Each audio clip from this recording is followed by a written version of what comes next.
सीताराम प्यारे भाइयों बहनों, आशा है आप सब अच्छे होंगे। सभी गुरुजनों का, सभी देवी देवताओं का स्मरण कर कर आज मैं अगली एक चौपाई के अर्थ को आपके समक्ष पेश करना चाहूँगा, प्रस्तुत करना चाहूँगा अपनी बुद्धि अनुसार। तो आज की चौपाई है, महावीर विक्रम बजरंगी, कुमति निवार सुमति के संगी। तो यहाँ पर सबसे पहले तुलसीदास जी हनुमान जी को महावीर बोलकर संबोधित कर रहे हैं। महावीर कौन होता है? महावीर का अर्थ यहाँ पर यह है, एक ऐसा व्यक्ति जिसने अपने पांचों इंद्रियों को अपने वश में कर लिया है। somebody who has got hold of their five senses। अब ये पांच सेंसेस जो हमारे हैं, जो हमारी पांच इंद्रियां हैं, वो हमें बड़े नाच नचाती है। पूरा जीवन हम इनकी गुलामी में ही बिता देते हैं। अगर जीभ को किसी पर्टिकुलर चीज़ का स्वाद लेना है तो चाहे आप जितनी कोशिश कर लीजिए, जब तक आप उसका स्वाद नहीं लेंगे तब तक आपका मन आपको कस कर रखेगा, आपको पकड़ के रखेगा, आपको एकदम जकड़ के रखेगा और तभी छोड़ेगा जब तक आप वहाँ पे पहुँच ना जाएं और उसका सेवन ना करें। तो ये बहुत ही प्राचीन गुलामी है, जन्मों जन्मों से चली आ रही है। और क्योंकि जन्मों जन्मों से ये गुलामी चली आ रही है, ये वृत्ति चली आ रही है, क्योंकि इसको इतना ज़्यादा स्ट्रेंथेंड और फोर्टिफाई करा है, इसलिए ये बड़ी स्ट्रांग हो गई है। क्योंकि ये बड़ी स्ट्रांग हो गई है तो इतनी आसानी से जाती नहीं है। तो जिन लोगों में ये देखा गया कि उन्होंने अपनी इंद्रियों को वश में कर लिया, वह लोग परम पूजनीय हो गए। और हनुमान जी तो रहे एक सदैव ब्रह्मचर्य का फॉलो करा उन्होंने, सदैव ब्रह्मचर्य का पालन करा उन्होंने। तो उनके अंदर तो वो अपार शक्ति थी, अपार प्रेरणा थी, जिससे उस जितेंद्रिय वाली, उस महावीर वाली स्थिति तक वह पहुंच सके जहां पे उन्होंने अपने इंद्रियों को अपने वश में कर लिया। जो इंसान अपनी इंद्रियों को अपने वश में कर लेता है, उसके पास अपार शक्ति का खजाना, अपार शक्ति का रिजर्व एक तरीके से इकट्ठा हो जाता है। आप 1 घंटे भी अगर इंद्रिय निग्रह करके कोशिश करिए, मान के चलिए आपका मन 100 जगहों पे जा रहा है दिन में, आप 50 जगह पर अपने आप को रोकिए और अपने दिन के अंत में अपने आप के साथ बैठकर देखिए कि कितना आपको एनर्जी फील होगा। तो हम सब अपने जीवन में देखें कैसे हमारे इंद्रियां हमको गुलाम बनाए बैठी हैं, कैसे हमारा इतना सारा जीवन निकल गया है उनकी गुलामी करते हुए। अब अपने आप को रिहा करिए, हनुमान चालीसा को पढ़िए, उसके अर्थ को समझिए, उसके मर्म को समझिए, श्री राम की भक्ति करिए और अपने आप को रिहा करिए। इसके अलावा मैं समझता हूँ ऑप्शंस बड़े कम हैं। ये सारे ऑप्शंस में से एक ऐसा ऑप्शन है जो निश्चित रूप से आपको एक ना एक दिन उस स्थिति पे ले आएगा जिस स्थिति पे हनुमान जी रहते थे, जहाँ पे इंद्रियों का संयम था। तो महावीर सबसे पहली बात, फिर विक्रम उनको कहा जा रहा है। विक्रम का अर्थ है जिसमें अद्भुत साहस हो, जिसमें अद्भुत पराक्रम हो, somebody who has incredible capabilities।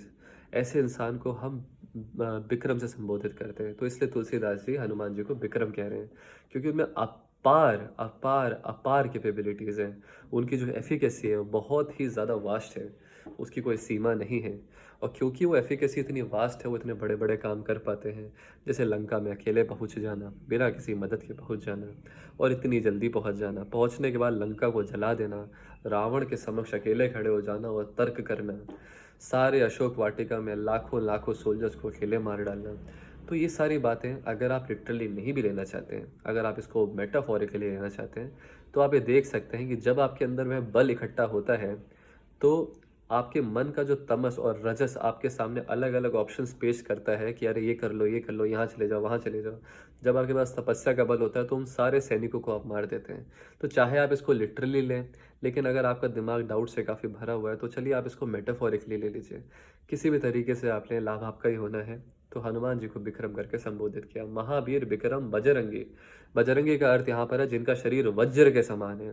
वज्र एक ऐसा वेपन है, शायद से इंद्र जी का वेपन है, जो बहुत ही बलशाली, जो बहुत ही मतलब जिसमें बड़ी ताकत होती है।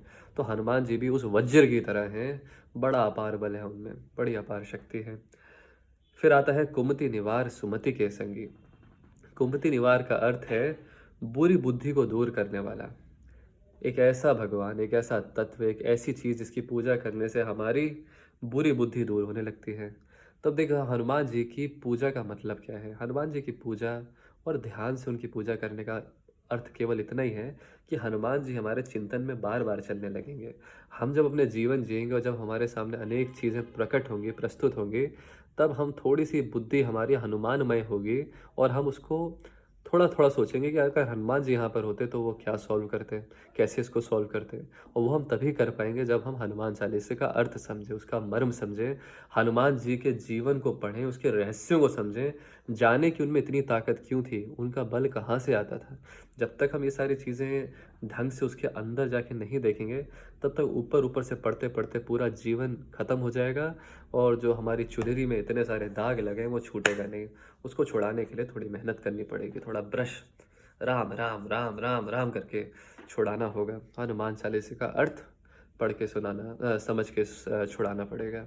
अब ये आप पे और मेरे पे निर्भर करता है कि क्या हमको अपनी बुरी बुद्धि की तरह लग रही है, या हम बहुत कंफर्टेबल हैं उस बुरी बुद्धि के साथ।